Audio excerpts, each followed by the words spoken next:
kita sudah merasakan sukacitanya. Siap.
semua sehat? Semua karena anugerah Tuhan. Bersyukur buat pagi hari ini, tema di bulan Desember, tema Natal. Kita akan masuk di dalam tema connected, terhubung dengan Tuhan, terhubung dengan sesama. Ibrani pasal 10. Tapi pagi hari ini saya tidak akan membahas dari ayat tema tersebut. Kita akan melihat tokoh-tokoh Natal pertama dan bagaimana kehidupan mereka ketika mereka terhubung dengan Tuhan, ketika mereka memiliki connected dengan Tuhan, ketika mereka hidup di dalam keintiman dengan Tuhan, dan apa yang bisa kita pelajari, pengalaman-pengalaman yang bisa kita pelajari, yang bisa kita lihat dari setiap tokoh-tokoh tersebut. Yang pertama, kita akan melihat dari sisi seorang Maria, kisah Maria yang terhubung dengan Tuhan. Maria ini ditulis 12 kali, Maria Ibu Yesus ya, di dalam kisah Injil. Di sana dituliskan ada banyak sekali Maria, ada Maria Magdalena, ada Maria istri Klopas, ada Maria-Maria yang lain yang dituliskan jadi murid Tuhan. Nah, Maria Ibu Yesus ini dituliskan 12 kali di dalam Injil Lukas. Kemudian dituliskan 5 kali dalam Injil Matius, dituliskan 1 kali dalam Injil Markus, dan dituliskan 1 kali dalam Kisah Para Rasul. Injil Yohanes tidak menuliskan nama Maria, Maria Ibu Yesus ya, tetapi dia menyebutnya di dalam akhir ketika Yesus disalibkan, yang Yesus mengatakan kepada muridnya dikasihnya, yaitu Yohanes, ibu inilah anakmu dan anak inilah ibumu, gitu ya. Jadi menyebut dengan kata sapaan ibu. Nah, saat Natal pasti banyak sekali dibahas dan namanya lebih unggul dibanding Maria-Maria yang lainnya. Siapakah Maria ini? Dia seorang perempuan yang menjadi bagian dalam sejarah kudusnya Allah. Dia menjadi seorang perempuan sederhana yang menjadi bagian di dalam sejarah kudusnya Allah. Olehnya tidak salah umat Katolik menyebutnya sebagai Bunda Maria. Karena apa? Karena perannya itu di dalam sejarah penebusan, di dalam sejarah kudusnya Allah, itu Maria memiliki peran yang penting. Nah, Maria ini tinggal di sebuah kota. Kota ini kecil yang bernama Nazaret.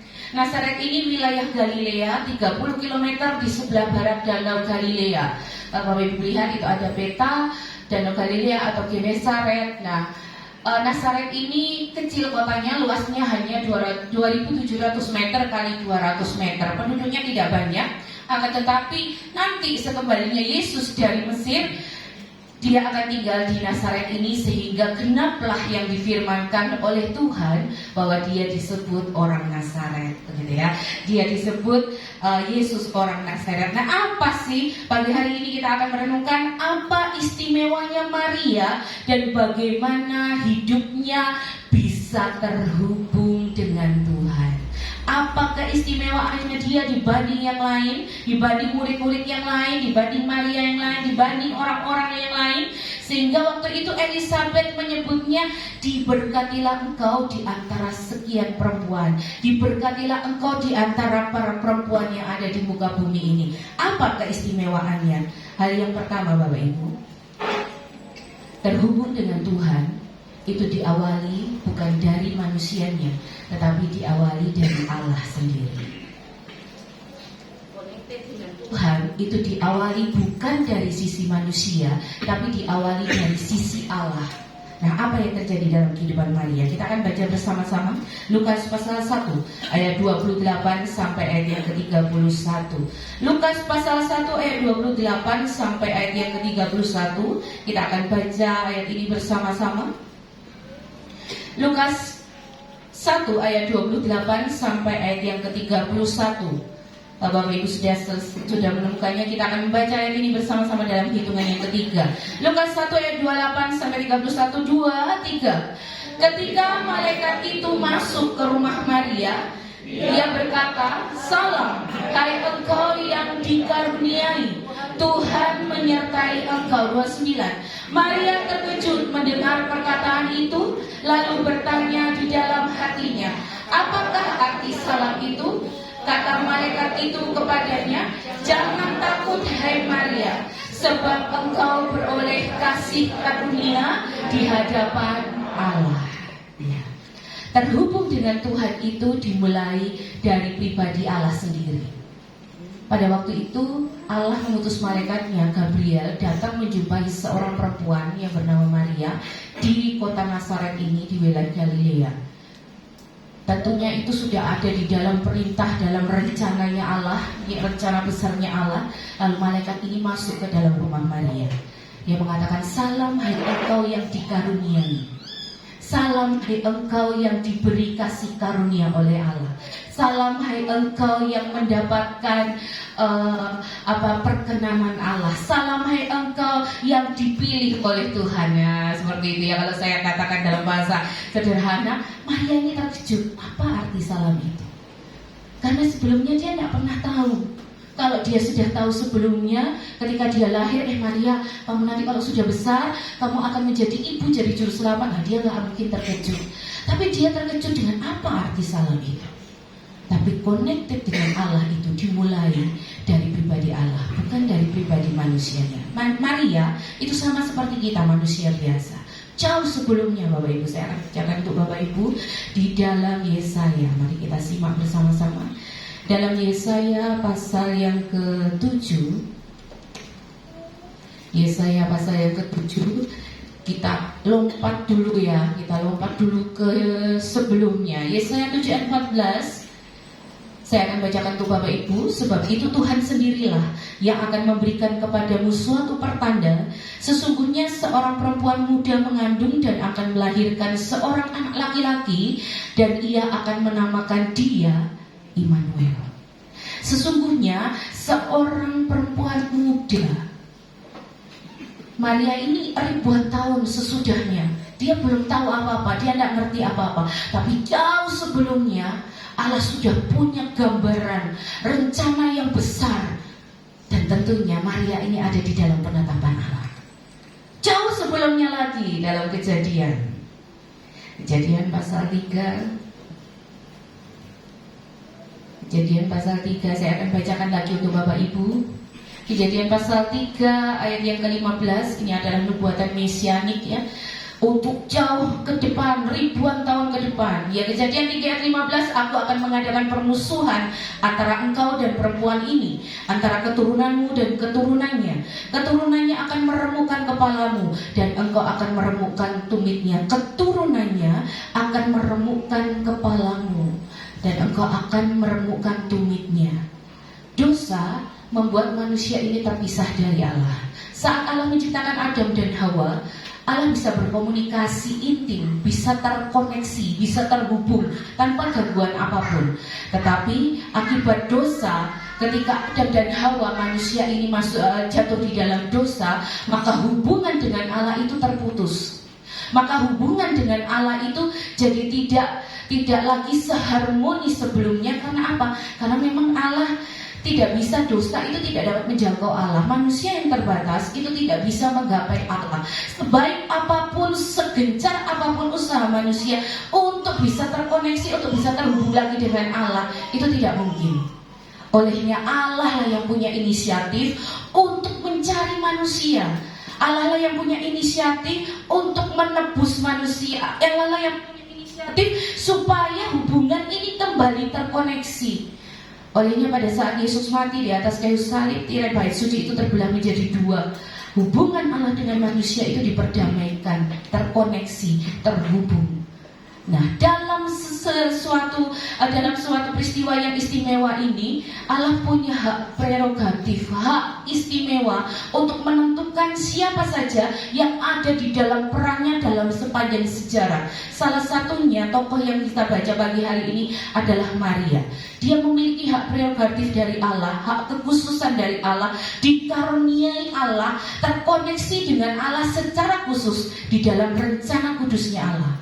Olehnya koneksi dengan Allah, terhubung dengan Allah, connected with God, itu dimulai dari Allah sendiri. Usaha kita nggak mampu, usaha kita nggak mungkin bisa, karena kita masih manusia berdosa, karena kita masih darah dan daging, kita masih punya dosa di dalam kehidupan kita.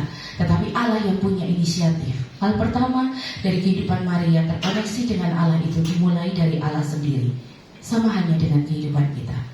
Kalau kita boleh melihat, bagaimanapun keadaan kita menjadi orang Kristen, bagaimanapun Keputusan kita menjadi seorang Kristen hari ini itu bukan atas usaha kita. Itu bukan hasil dari apa yang bisa kita lakukan, tetapi itu karena kasih karunia Allah di dalam kehidupan kita. Yang kedua, terhubung dengan Tuhan itu membuat Maria sadar akan kapasitas dirinya. Terhubung dengan Allah itu membuat Maria sadar siapa dirinya.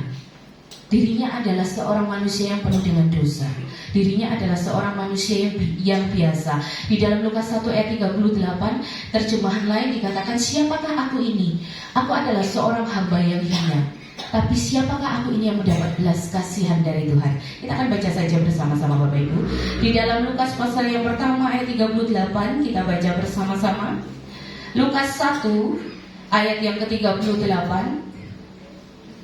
Lukas 1 ayat 38, 2, 3. Kata Maria, sesungguhnya aku ini adalah hamba Tuhan. Jadilah padaku menurut perkataanmu itu. Lalu malaikat itu meninggalkan dia. Terhubung dengan Allah, terhubung dengan Tuhan, itu membuat Maria sadar akan kapasitas dirinya. Membuat Maria sadar siapa dirinya. Perkataan Maria ini perkataan yang berat. Sesungguhnya aku ini adalah hamba Tuhan. Jadilah padaku menurut perkataanmu itu. Saat malaikat datang, tadi kita baca ya bersama-sama. Saat malaikat datang, hai engkau yang dikaruniai, jangan takut hai Maria. Malaikat itu dengan jelas menyebutkan, jangan takut hai Maria, sebab engkau beroleh kasih karunia di hadapan Allah. Engkau akan mengandung dan akan melahirkan seorang anak laki-laki, dan engkau akan menamakan dia Yesus. Dia akan menjadi besar, disebut anak Allah yang maha tinggi. Dia akan menjadi raja atas kaum keturunan Yakub. Wah, malaikat ini mulai menjelaskan tentang bagaimana kedepannya anak yang akan dilahirkan oleh Maria ini. Tetapi setelah itu Maria tahu konsekuensinya dari semua perkataan malaikat itu. Pada waktu itu disebutkan juga Maria ini sudah bertunangan dengan seorang yang bernama Yusuf. Nah, ketika hal itu disampaikan oleh malaikat, Maria masih bertanya, bagaimana hal itu mungkin terjadi? Apakah itu mungkin terjadi padaku? Lalu malaikat itu menjawab, Roh Kudus turun atasmu. Anak yang kau lahirkan itu akan disebut kudus, anak Allah. Lalu apa kata Maria sebelum malaikat itu pergi? Aku ini adalah hamba Allah. Jadilah padaku menurut perkataanmu itu. Bapak Ibu, menjadi seorang Maria pada saat itu berat. Perkataan yang kita baca tadi di dalam Lukas 1 ayat 38, jadilah padaku menurut perkataanmu itu. Di dalam kalimat itu terkandung makna bagaimana Maria ini mengosongkan dirinya. Aku ini adalah hamba Tuhan. Hamba dituliskan dalam bahasa Yunani doulos. Artinya apa? Artinya gak punya hak apapun. Artinya gak punya hak untuk bisa ngeluh, gak. Artinya gak punya hak untuk bisa tawar-menawar lagi dengan Tuhan, gak ada. Ketika dia memposisikan diri menjadi doulos, menjadi hamba, artinya Maria siap melakukan sesuatu yang mungkin itu bertentangan dengan dirinya, yang mungkin itu sangat berat untuk dia lakukan, asal tuannya yang menyuruh, yang memberi perintah ini senang. Itu yang disebut dengan doulos. Ada satu kerendahan hati yang Maria sadari saat hidupnya ini terkoneksi dengan Tuhan. Saat hidupnya ini terhubung dengan Tuhan, dia tahu siapa dirinya. Aku ini adalah hamba Tuhan. Ketundukan yang luar biasa yang dilakukan oleh Maria. Ketundukan yang luar biasa yang dia harus jalani tanpa hak sedikit pun, tanpa protes sedikit pun. Minggu lalu kita belajar dari seorang Yunus. Yunus masih protes sama Tuhan. Tuhan, makanya kenapa aku tuh pergi ke Tarsis? Karena ya ini loh, saya ini gak setuju dengan apa yang Tuhan rencanakan. Lalu Tuhan bilang, pantas gak engkau marah padaku? Aku marah sampai aku mati. Gitu ya. Dia masih ngeyel. Tapi Maria, mungkin gak sih Tuhan? Bagaimana hal itu mungkin? Aku belum bersuami. Bagaimana aku bisa mengandung? Bagaimana aku bisa hamil dan melahirkan seorang anak? Roh Kudus menguatkan, malaikat itu menguatkan dia. Roh Kudus turun atasmu. Anak yang kau lahirkan itu akan disebut kudus, anak Allah yang hidup. Lalu apa kata Maria? Jadilah padaku sesuai dengan perkataanmu itu. dari ketundukan yang luar biasa, bukan hanya sekedar melepas hak, tapi Maria ini memiliki kerelaan. Kerelaan untuk apa, Bapak Ibu? Seorang yang sudah bertunangan kemudian dia hamil di luar dari pertunangan itu menjadi sebuah aib yang harus dia tanggung. Yang pertama, bagi Yusuf. Olehnya di dalam kitab Matius, dalam versi yang berbeda, Yusuf diam-diam akan menceraikan Maria ini. Tapi ketika dia punya inisiatif itu, malaikat Tuhan malaikat Tuhan menampakkan diri di dalam mimpinya. Yusuf, anak yang dikandung oleh Maria itu adalah kudus, anak Allah. Pergilah, ambillah dia menjadi istrimu. Itu bagi Yusuf. Kalau Yusuf nggak punya kesamaan visi, kalau Yusuf nggak punya kesamaan apa yang Allah firmankan juga terjadi pada Yusuf dan Maria ini bisa uring-uringan karena masalah itu.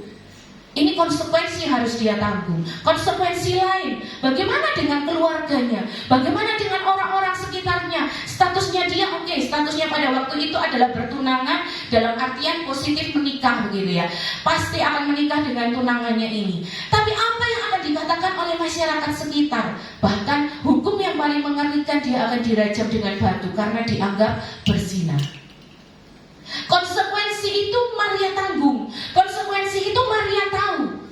Karena kalau Bapak Ibu membaca di dalam Lukas 3 bagaimana silsilahnya Maria ini, dia juga bukan dari keluarga yang ecek-ecek. Dia punya garis keturunan yang jelas, dan saya percaya di antara orang-orang sezamannya, beberapa waktu yang lalu Pak Samuel sempat menyampaikan tentang Simeon.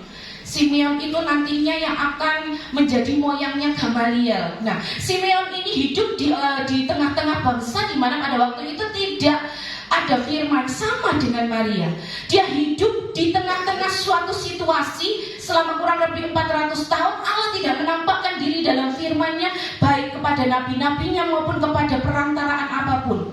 Dalam dikatakan oleh para ahli sejarah Alkitab, itu adalah masa gelap bagi orang Israel. Itu adalah masa yang suram, tidak ada firman. Tetapi di antara orang-orang sezamannya masih ada hidup orang-orang yang senantiasa melihat kepada Tuhan, yang senantiasa terkoneksi dengan Tuhan. Dan Maria tahu akan hal itu. Maria sadar apa konsekuensi yang harus dia tanggung karena dia seorang Israel sejati. Konsekuensi dari tunangannya, konsekuensi dari keluarganya, dari lingkungan sekitar, bahkan hukuman yang harus dia tanggung saat dia menerima perintah ini.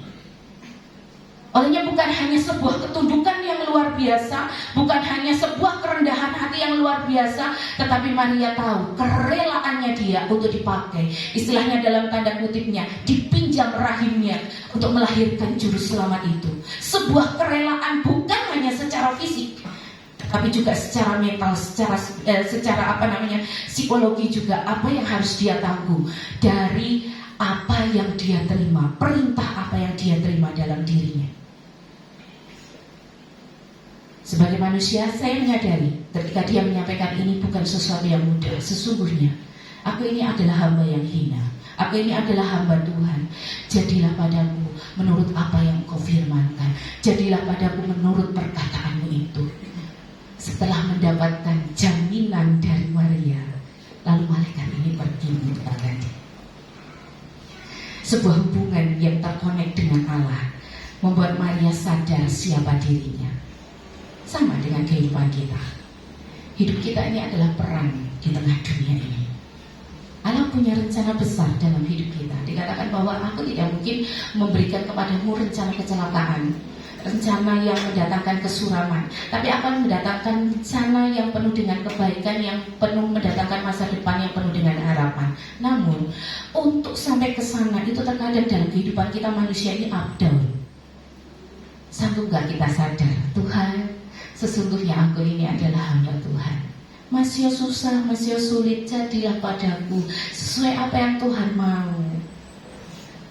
Abot ya Bapak Ibu ya. Belum sampai kayak Maria gitu ya. Abot menjalani kehidupan yang semakin lama gak mudah ini itu juga abot.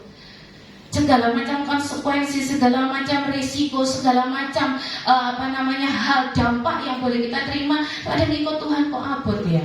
Nggak sama dengan orang-orang yang kelihatannya kok baik. Mereka nggak kenal Tuhan, mereka nggak beribadah kepada Tuhan. Nah kita ini katanya dapat kasih karunia di hadapan Tuhan. Tapi kalau kita mau sadar bahwa hidup kita terkoneksi dengan Tuhan, apapun yang Tuhan izinkan, Tuhan pasti akan memberi kemampuan yang luar biasa. Terbukti Bapak Ibu pagi hari ini sehat, masih bisa tersenyum, gitu ya. Tersenyum itu mahal, kadang itu dengan pikiran kita, waduh kalau senyum ya angel, boleh senyum dulu kanan kirinya.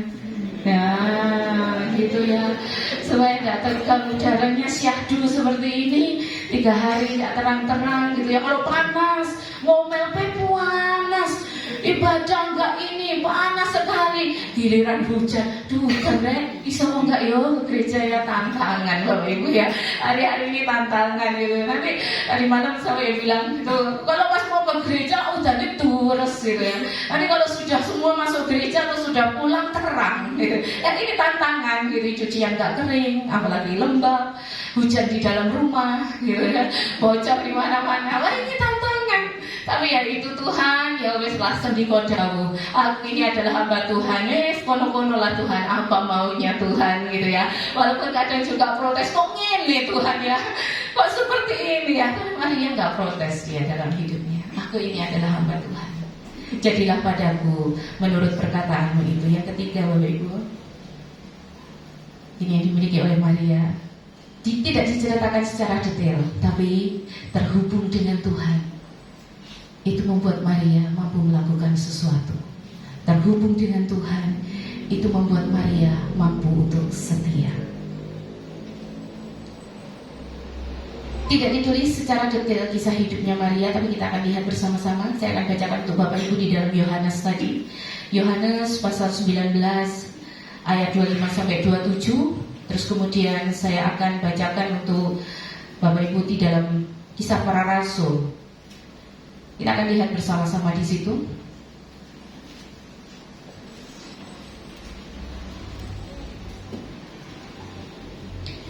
Yohanes pasal 19 ayat 25-27 saya akan bacakan untuk Bapak Ibu. Dan dekat salib Yesus berdiri ibunya dan saudara ibunya Maria istri Klopas dan Maria Magdalena. Nah ini yang tadi saya sebutkan, Maria itu ya. Ketika Yesus melihat ibunya dan murid yang dikasihinya di sampingnya, berkatalah ia kepada ibunya, "Ibu, inilah anakmu." Kemudian katanya kepada muridnya, "Inilah ibumu." Dan sejak saat itu murid itu menerima dia di dalam rumahnya. Di dalam versi yang lain dikatakan, dan sejak saat itu murid itu mengajak Maria ini untuk tinggal bersamanya. Nah, memang tidak dijelaskan bagaimana kehidupan orang tua Yesus pada waktu itu, tapi yang dijelaskan adalah setelah Yesus, Maria dan Yusuf ini dikaruniai beberapa anak menjadi saudara-saudaranya Yesus. Yusuf adalah seorang tukang kayu, tidak dijelaskan juga kapan Yusuf ini meninggal, gitu ya. Kapan Yusuf ini meninggal, karena sejak saat setelah kelahiran itu tidak dijelaskan lagi kehidupan Yusuf.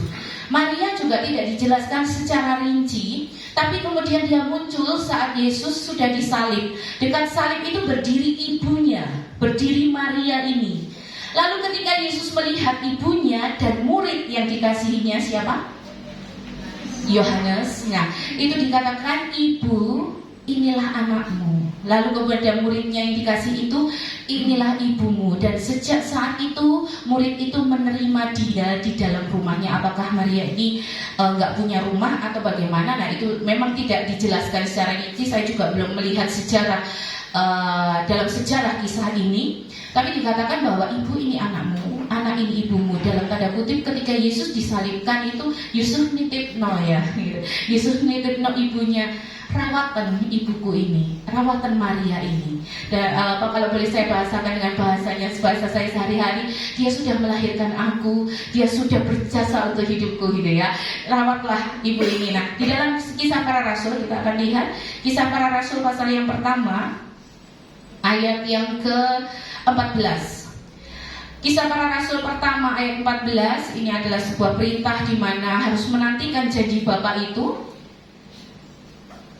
Ayat 12 mulai saya akan bacakan. Maka kembalilah rasul-rasul itu ke Yerusalem dan dari bukit yang disebut Bukit Zaitun yang hanya seperjalanan sabat jauhnya dari Yerusalem. Setelah mereka tiba di kota, naiklah mereka ke ruang atas tempat mereka menumpang. Mereka itu ialah Petrus dan Yohanes, Yakobus dan Andreas, Filipus dan Thomas, Bartolomeus dan Matius, Yakobus bin Alfeus dan Simon orang Selot, dan Yudas bin Yakobus. Mereka semua bertekun dengan sehati dalam doa bersama-sama dengan beberapa perempuan serta Maria ibu Yesus dan dengan saudara-saudara Yesus. Nama Maria kembali disebut satu kali di dalam Kisah Para Rasul. Ketika mereka sedang menantikan janji Bapa di loteng Yerusalem, disebutkan di sini mereka bertekun sehati dengan beberapa perempuan serta Maria ibu Yesus. Nah, tidak dijelaskan usia dari Maria pada waktu itu. Kalau saya boleh kalkulasi ya dengan hitungan Allah saya gitu ya. Kalau Maria menikah istilahnya umur 25 tahun, Yesus memulai pelayanan umur 30 tahun, kurang lebih usianya Maria pada waktu itu ya 55 tahun atau 60 tahun, sudah lansia. Sudah berumur. Ibu Yesus ini sudah berumur. Nah, terkoneksi dengan Allah, terhubung dengan Allah, itu membuat Maria sadar untuk melakukan satu hal, yaitu setia. Setia sebagai perannya seorang ibu. Saat Yesus, ibu mana sih Bapak Ibu yang tega anaknya itu mendapatkan siksaan ya, istilahnya Yesus seperti ini, mendapatkan siksaan, bukan siksaan dibully atau berkelahi dengan teman, enggak gitu. Anak terluka pun kadang seorang ibu ini melok sakit gitu ya, melok terluka secara fisik maksudnya, melok ikut terluka. Nah, peran sebagai ibu ini dia lakukan dengan setia.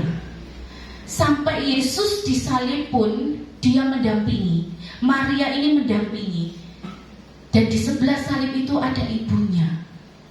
Maria menyaksikan bagaimana anaknya, juru selamat ini, mati untuk menebus dosa manusia. Dan sebagai pengikut Tuhan, dia juga sadar betul dalam situasi, dalam usianya pada waktu itu, dan tidak tahu apa yang sedang dia alami pada waktu itu, dia bertekun sehati untuk menantikan janji Bapa, untuk ikut di dalam perintah Yesus. Berangkatlah, pulanglah lagi ke Yerusalem dan nantikanlah janji Bapa itu. Roh Kudus akan turun atasmu dan dia yang akan menolong. Maria butuh itu dan dia setia. Bapak Ibu, ada hal yang menarik dalam kehidupan Maria. Saya akan bacakan untuk Bapak Ibu di dalam Lukas. Nanti saya akan sambung ya. Dalam Lukas yang kedua ayat 19 dan 51 saya akan bacakan untuk Bapak Ibu. Ini terjadi ketika para gembala itu berangkat untuk menjumpai Maria dan Yusuf. Saya akan mulai bacakan ayat yang ke-16 dari Lukas pasal 2. Lalu mereka cepat-cepat berangkat, gembala-gembala itu ya, cepat-cepat berangkat menjumpai Maria dan Yusuf dan bayi itu yang sedang berbaring di dalam palungan. Dan ketika mereka melihatnya, mereka memberitahukan apa yang telah dikatakan kepada mereka tentang anak itu. Dan semua orang yang mendengarnya heran tentang apa yang dikatakan gembala-gembala itu kepada mereka. Tetapi Maria menyimpan segala perkara itu di dalam hatinya dan merenungkannya. Ayat yang ke-51 dari Lukas pasal yang kedua ayat 51. Lalu ia pulang bersama-sama mereka ke Nazaret. Ini setelah Yesus hilang di bait Allah ya, tertinggal di bait Allah. Lalu ia pulang bersama-sama mereka ke Nazaret dan ia tetap hidup dalam asuhan mereka, dan ibunya menyimpan semua perkara itu di dalam hatinya. Ketika saya merenungkan ayat ini dan melihat kisah hidupnya Maria, memang akhir hidup Maria ini tidak dijelaskan kapan Maria meninggal. Tapi Bapak Ibu, sebagai seorang manusia biasa, sebagai seorang perempuan yang sederhana, sebagai seorang manusia yang dipilih oleh Allah menjadi ibu juru selamat, tentunya ada banyak pertanyaan dalam hidupnya Maria. Karena tidak mungkin Maria bisa memahami pikiran Allah. Dikatakan bahwa setinggi apapun pikiran Allah itu manusia tidak mampu memahaminya. Karena apa yang dibukakan oleh Allah itu yang diketahui oleh manusia. Hanya dibukakan oleh Allah, yang oleh malaikat itu, bahwa Maria akan mengandung dan akan melahirkan seorang anak laki-laki. Kedepannya Tuhan tidak memberikan step by step apa yang harus Maria lakukan di dalam hidupnya. Karena tidak mungkin ketika Maria itu dikasih jebret apa yang Allah rencanakan, manusia pasti hang. Maria ini sebagai seorang manusia pasti hang gitu ya. Pasti bingung, apa sih Tuhan yang mau Tuhan rencanakan? Karena apa yang Allah pikirkan tidak mampu kita pikirkan. Jalan pikirannya Tuhan di dalam sejarah kehidupan ini tidak mampu dipikirkan oleh manusia. Itu kalau saya mengambil kesimpulan. Olehnya, saat dia melahirkan, saat dia mendapatkan perintah untuk mengandung seorang anak laki-laki, dan kok ya ada sensus harus balik ke Bethlehem bersama dengan Yusuf. Sampai di Bethlehem, dia gak nemu tempat untuk bisa melahirkan anak itu. Sampailah di sebuah kandang, ya, rumah yang ada di belakang rumah penginapan, katanya begitu ya, menurut sejarahnya begitu. Tempat di mana di situ hewan-hewan biasanya berlindung, hewan-hewan ternak itu berlindung. Yesus tidak punya tempat secara khusus, dikatakan bahwa dia dibaringkan di dalam palungan. Mungkin secara manusia Maria berhak kok bertanya, Tuhan, bukankah ini anak Allah yang maha tinggi? Bukankah ini raja yang akan menyelamatkan Israel? Secara manusia wajar kalau Maria itu memiliki pertanyaan seperti itu. Karena tadi sudah disebutkan oleh malaikat, anak yang kau lahirkan ini menjadi anak yang maha tinggi, menjadi kudus di hadapan Tuhan. Tuhan akan meninggikan, Tuhan akan memuliakan dia. Maria bertanya juga, kok di kandang? Kok gak ada tempat secara khusus? Kenapa harus di palungan? Yang datang pada waktu itu bukan masyarakat pada umumnya, pada mereka gak ngerti. Yang datang dikatakan gembala-gembala itu cepat-cepat untuk datang menjumpai bayi ini. Dan mereka menceritakan apa yang baru saja terjadi. Apa yang terjadi? Ada bala tentara surga yang menyampaikan, hari ini telah lahir bagimu juru selamat di kota Daud. Engkau akan menjumpai dia, seorang bayi dibungkus dengan kain lampin dan terbaring di palungan. Persis seperti yang dilakukan Maria pada waktu itu. Dari sisi manusianya wajar. Dia juga bertanya-tanya, wah, kok beritanya kepada para gembala, kaum marginal. Gembala itu kaum marginal, gak dianggap pada waktu itu. Pekerjaan yang hina, yang tidak dianggap pada waktu itu.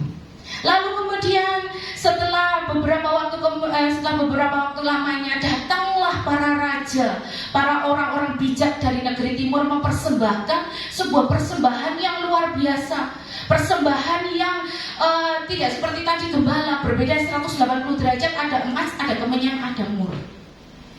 Lalu marahlah raja wilayah Yudea, Herodes, atas perintah Tuhan harus lari mengungsi ke Mesir. Bertanya lagi mungkin Maria, hanya saja tidak dituliskan. Mungkin Maria bertanya lagi, menyimpan segala sesuatu di dalam hatinya.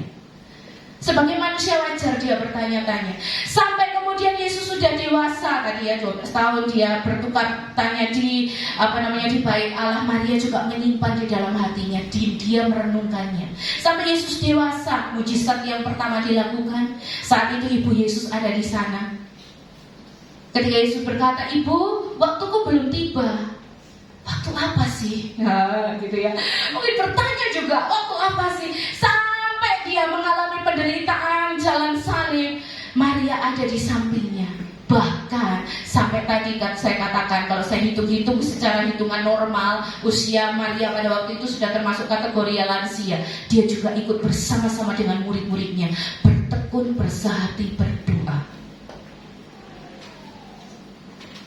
Kalau Maria tidak punya connect dengan Tuhan, kalau Maria tidak terhubung dengan Tuhan, gak mungkin dia akan setia sampai akhir. Dalam kisah para rasul itu Maria disebut yang terakhir. Setelah itu tidak disebut lagi. Bagaimana akhir hidupnya memang tidak diceritakan. Tapi satu hal, saat hidup kita terkoneksi dengan Tuhan, mungkin ada banyak pertanyaan, kenapa Tuhan? Mengapa ini terjadi? Mengapa kok seperti ini? Mengapa begini? Mengapa begitu? Tapi satu hal yang pasti, sikap hidup Maria itu menjadi pelajaran dari kehidupan kita. Tetap setia sampai akhir.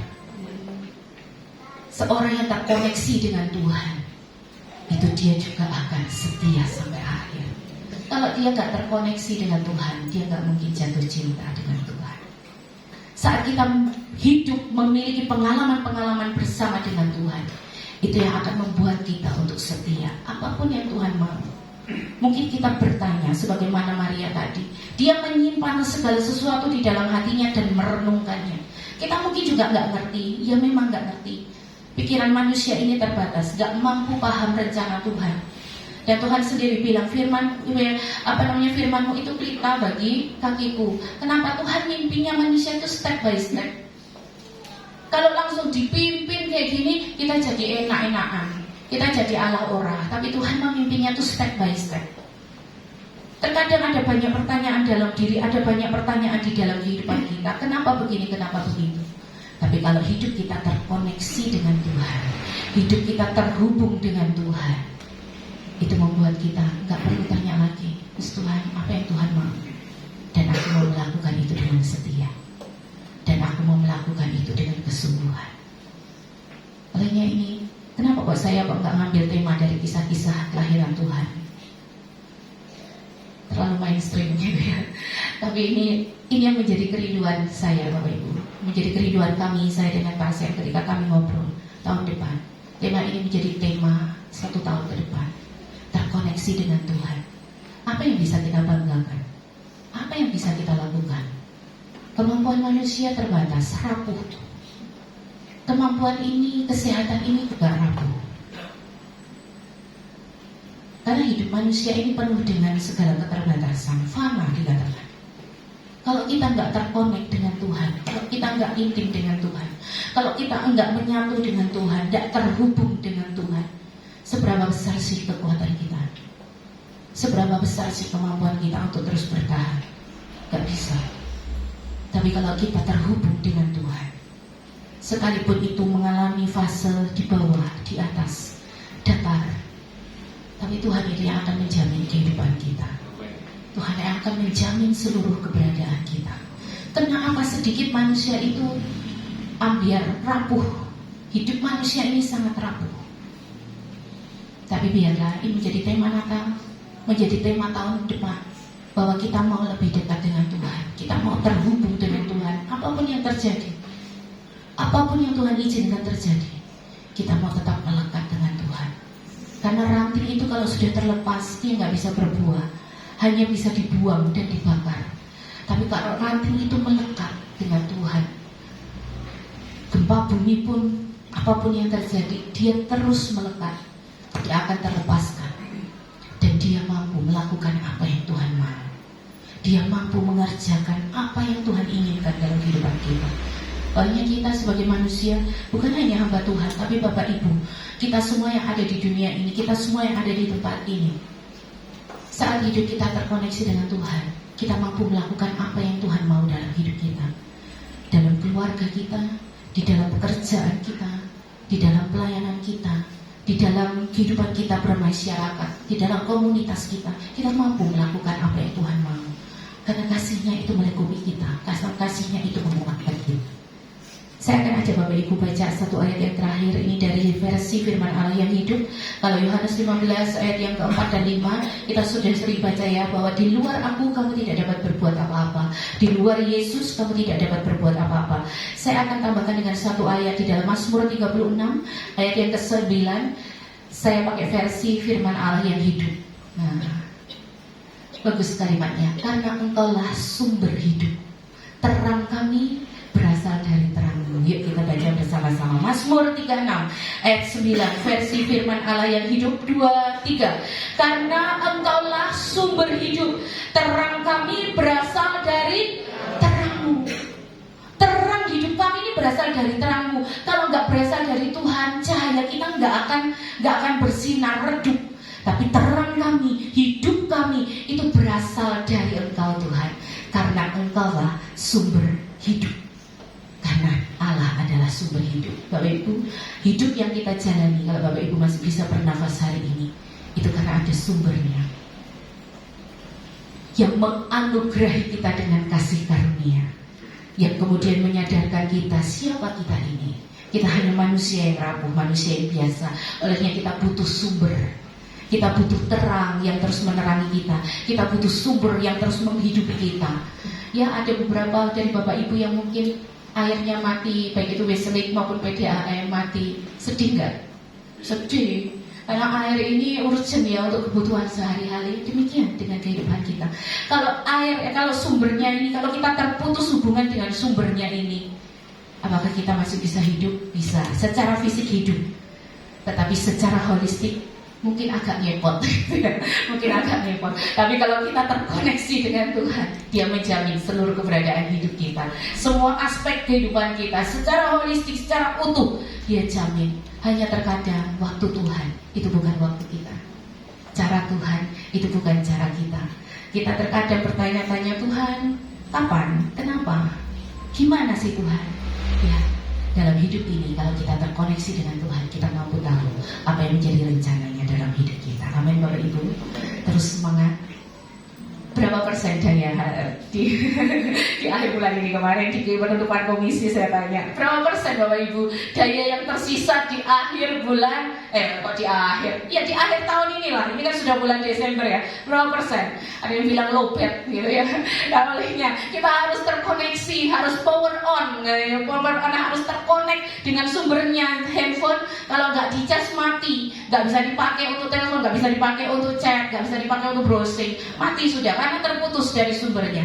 Tapi kalau dia dicolok lewat charger, nyala lagi, baterainya kembali full, bisa kita gunakan. Demikian juga kehidupan kita. Kenapa kok ada ibadah setiap minggunya? Ya selama 6 hari wis cuapek ugal-ugalan dengan kehidupan ini. Tapi kita butuh rest di hadapan Tuhan, isi lagi daya kita. Tapi nanti tahun depan bukan hanya 1 kali 1 minggu, kita mau terkonek dengan Tuhan, dengan sesama saudara.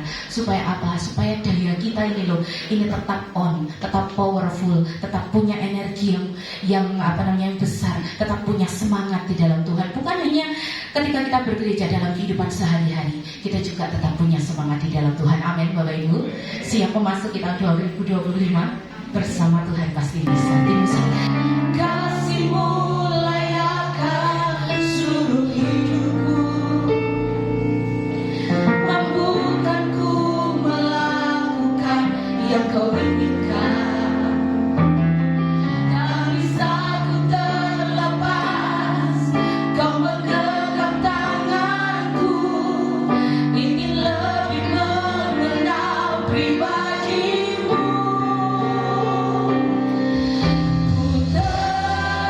Ku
Bapak Ibu yang dikasihi Tuhan, arahkanlah hatimu kepada Tuhan.